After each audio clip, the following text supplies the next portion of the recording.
Hello বন্ধুরা, welcome to foodie crush. আজকে আমি আবার চলে এসেছি তোমাদের সামনে নতুন একটা রেসিপি নিয়ে। সেই রেসিপিটা কি সেটা আমি আর বলছি না, চলো ঝটপট রান্নাটা শুরু করা যাক।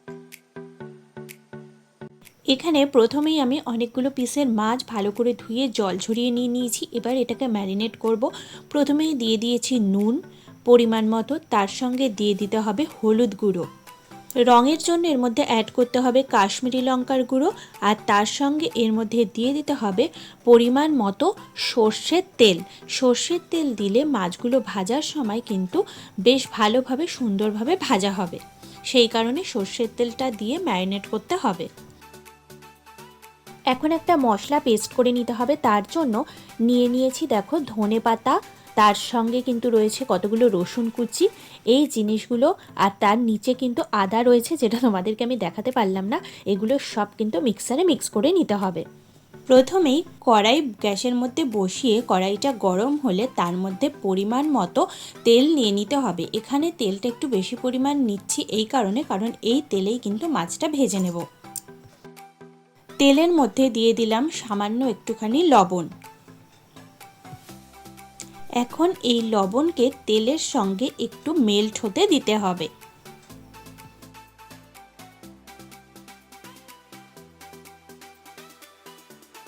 এখন এর মধ্যে আগে থেকে নুন হলুদ মাখিয়ে রাখা মাছগুলো একে একে দিয়ে দিতে হবে।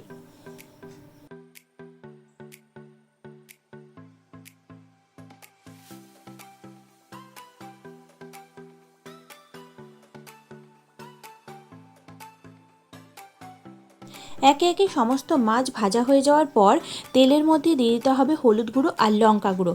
লঙ্কা গুঁড়ো যে যেরকম ঝাল পছন্দ করো সেই অনুযায়ী সেই পরিমাণ দেবে, আর তার সঙ্গে খানিকটা রঙের জন্য অ্যাড করে দিতে হবে কাশ্মীরি লঙ্কার গুঁড়ো।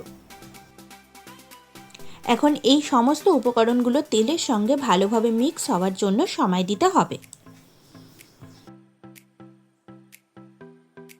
সব উপকরণগুলো ভালোভাবে মিক্স করা হয়ে গেলে এর মধ্যে দিয়ে দিতে হবে আদা রসুন আর ধনেপাতার পেস্টটা।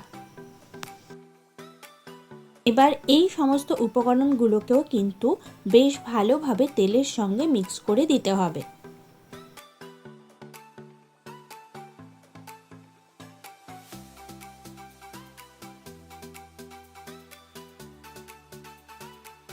এই সময় এর মধ্যে দিয়ে দিতে হবে পেস্ট করে রাখা টমেটো। আমার এখানে যেহেতু মাছের পরিমাণ বেশি তাই আমি দুটো মাঝারি সাইজের টমেটো পেস্ট করেছি।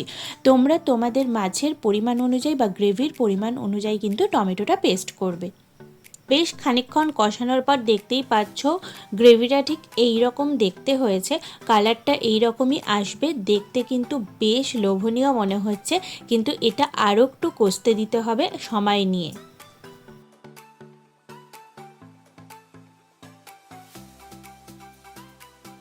15 মিনিট ধরে কষানোর পর এর মধ্যে দিয়ে দিতে হবে এই স্টেজে পরিমাণ মতো জল।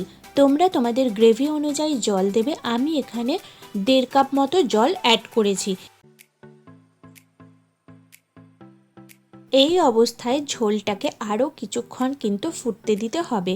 ঝোলটা কিন্তু এই রকম হবে না, একটু কষা কষা গ্রেভি টাইপ হবে, সেই জন্য একটু সময় নিয়ে একে ফুটতে দিতে হবে। ঝোল ফুটতে শুরু করে দিয়েছে। এই অবস্থায় কিন্তু আস্তে আস্তে মাছের পিসগুলো একে একে এর মধ্যে দিয়ে দিতে হবে, যেগুলো আগেই ভেজে রাখা হয়েছিল।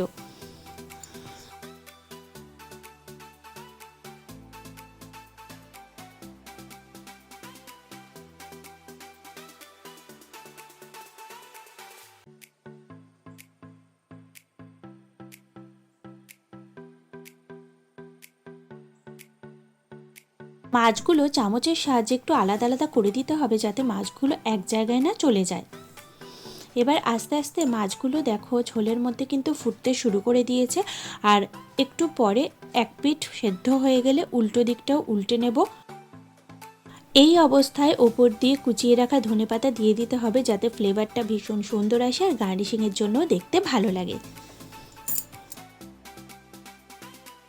ফাইনালি আমাদের ফিশ কারি কিন্তু একদম রেডি। ভিডিওটা যদি ভালো লেগে থাকে প্লিজ একটা লাইক কমেন্টে শেয়ার করতে ভুলো না।